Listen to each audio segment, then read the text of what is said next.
सेठी साहब आज बहुत माजरत, क्यों? क्या करें, खान साहब जो हैं वो कोई ना कोई शोशा छोड़ देते हैं, नई बात कर देते हैं, हर रोज़ कोई ना कोई तकरीर कर देते हैं, तो हमें डिस्कस करना पड़ जाती है। मैं तो ये चाहती थी कि हम इतना डिस्कस कुछ ना और है डिस्कस करने को, तो लेकिन वो बड़ी इंपॉर्टेंट बात कर देते हैं ना। अभी आज हर प्रेस रोज कॉन्फ्रेंस में फिर उन्होंने एक नई बात छेड़ दी है, नया शोशा कर हर रोज इम्पोर्टेंट बात, हर रोज़ इम्पोर्टेंट कर देते हैं और हेडलाइंस। इसका ये मतलब है कि हम कैदी हैं सब, और वो बेसिकली जो बयानिया है इस मुल्क का और जो सियासत है वो उनके हाथ में है। खान साहब मीडिया में रहने का फ़न भी तो जानते हैं ना, उन्होंने अब ऑपोजिशन में रह के भी जो है वो अपना तो उन्होंने काम निकालना है। कितनी, मेरा ख्याल है कितनी दफ़ा उन्होंने टीवी को एड्रेस किया है, सुना है कि 112 दफ़ा उन्होंने, इतनी दफ़ा तो कोई 170 के करीब कोई जलसे कर लिए उन्होंने, और कोई 100 से ज़ायद दफ़ा उन्होंने आवाम को एड्रेस किया अपने घर से। हाँ। ऐसे ही है ना? ऐसे ही है। तो फिडेल कैस्ट्रो को पता ना आपको, फिडेल कैस्ट्रो का, क्यूबा के जो इनकलाबी लीडर थे, ये शुरू उन्होंने किया था ये सिलसिला कि हर हफ्ते वो एक लंबी चौड़ी 2-3 घंटे की खड़े होकर और वो अपनी आवाम के साथ रब्ता करते थे, और कहा जाता था कि ये बड़ा बराह रास्त उनका, और इसीलिए इतने अरसे तक वो हुक्मरानी करते रहे, क्योंकि वो हमेशा अपने ख्यालात जो हैं वो आवाम के आगे रखते थे और उनको लेक्चर देते थे। तो खान साहब भी मेरा ख्याल है उसी किस्म के सोच रखते हैं कि हर रोज़ ही बात होनी। कहते हैं ना, वो कहते हैं कि मैं इनकलाब लाता हूँ।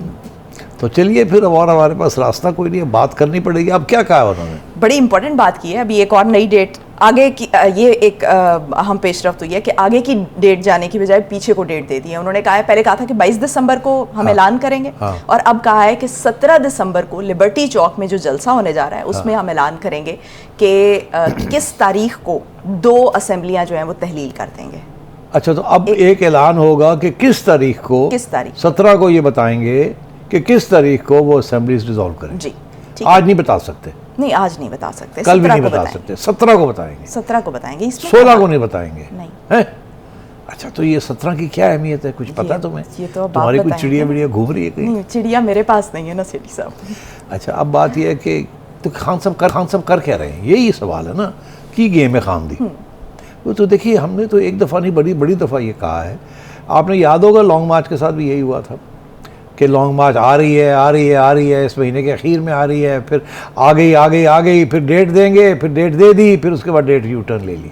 ऐसे ही हुआ ना लॉन्ग मार्च।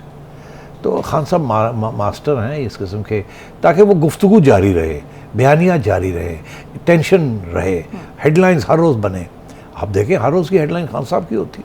तो ये एक और इसी किस्म की ये पेशकदमी है कि खान साहब जो है वो अब 17 तारीख तक आपको, जैसे कहते हैं ना, एज सीट पे बैठे होंगे आपके, अब खान साहब क्या डेट देने वाले हैं, क्या डेट देने वाले हैं। तो अब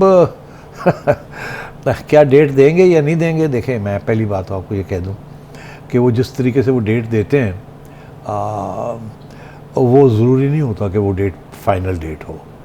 पहले तो खींचते हैं कि अब दूंगा, फिर कहते हैं अब देना पड़ जाते, फिर जब देंगे तो फिर उसके बाद उसके अंदर भी गुंजाइश छोड़ेंगे।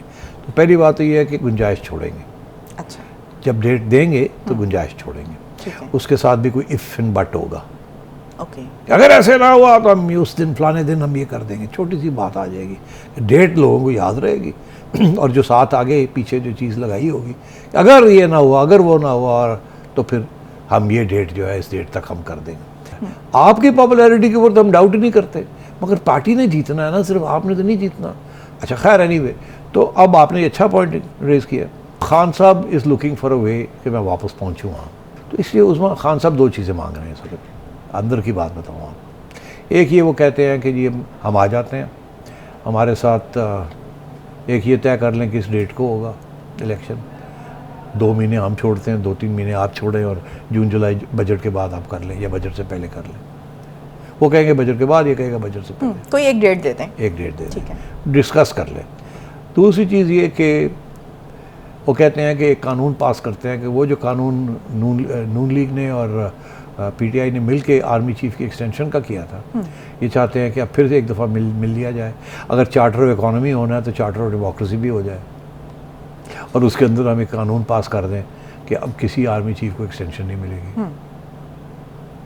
ये भी वो अब बिहाइंड द सीन्स बात कर रही है। अच्छा, तीसरी बात ये, वो कहते हैं मेरे ख़िलाफ़ मुझे कन्विक्शन नहीं होगी, मुझे डिस्क्वालीफाई नहीं किया जाएगा, कि मुझे एश्योरेंस दे कि मुझे डिस्क्वालीफाई आप नहीं करेंगे। ये सारे केसेस जो हैं ये या ख़त्म किए जाएँ या इनको बर्फ़ में डाल दिया जाए, फ्रीज़ कर दिया जाए।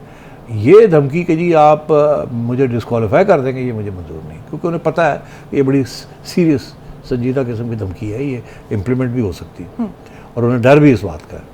तो अब ये 3 चीज़ों के ऊपर वो कहते हैं मुकमुका करो मेरे नाल, तो मैं असेंबलियाँ नहीं डिज़ोल्व करता, हम आपको अगले साल तक चलने देते हैं, 6 महीने और ले लें आप।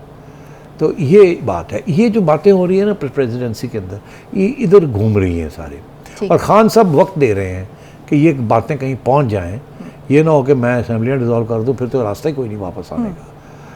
और मैं जाते जाते आपको ये कह दूं, मैं फिर पेशन गोई भी करता हूं कि अगर खान साहब ने ये इनके लिए जिस तरीके से ये चाहते हैं कि वहाँ मुकमुका हो जाए, जाके पार्लियामेंट के अंदर मोटे इश्यूज इस तरीके से सेटल हो जाए, जो कि नहीं होंगे, वो बिल्कुल इस वक्त कोई गवर्नमेंट नहीं पास करेगी ये कानून के जी आर्मी चीफ वाला, क्यों करें? इस वक्त तो आराम से बैठे हो, तो खान साहब वाला ही रवैया होगा ना, तो क्यों करें? 3 साल तक वैसे भी टेंशन कोई नहीं टेंशन, तो क्या ज़रूरत है करने की, एक नया महाज खोलने की? तो इसलिए मैं समझता हूँ कि खान साहब को फिक्र इस बात का था कि वो डिस्क्वालीफाई ना हो जाए। मैं आपसे ये कह रहा हूँ, खान साहब ने अगर ये कदम उठा लिया डिसोल्यूशन का, ठीक, अगर ये कर दिया, पहले तो रोकने की कोशिश करेगी गवर्नमेंट, अगर फेल हो जाती है तो खान साहब कामयाब हो जाते हैं, तो फिर याद रखिए मेरा ये पेशन गोई, खान साहब डिस्क्वालीफाई हो जाएंगे। अच्छा, खान साहब विल बी डिस्क्वालीफाइड, ये केसेस पूरे अपने आखिर तक पहुंचेंगे, ये डिस्क्वालीफाई हो जाएंगे और फिर शायद गिरफ्तार भी हो जाए।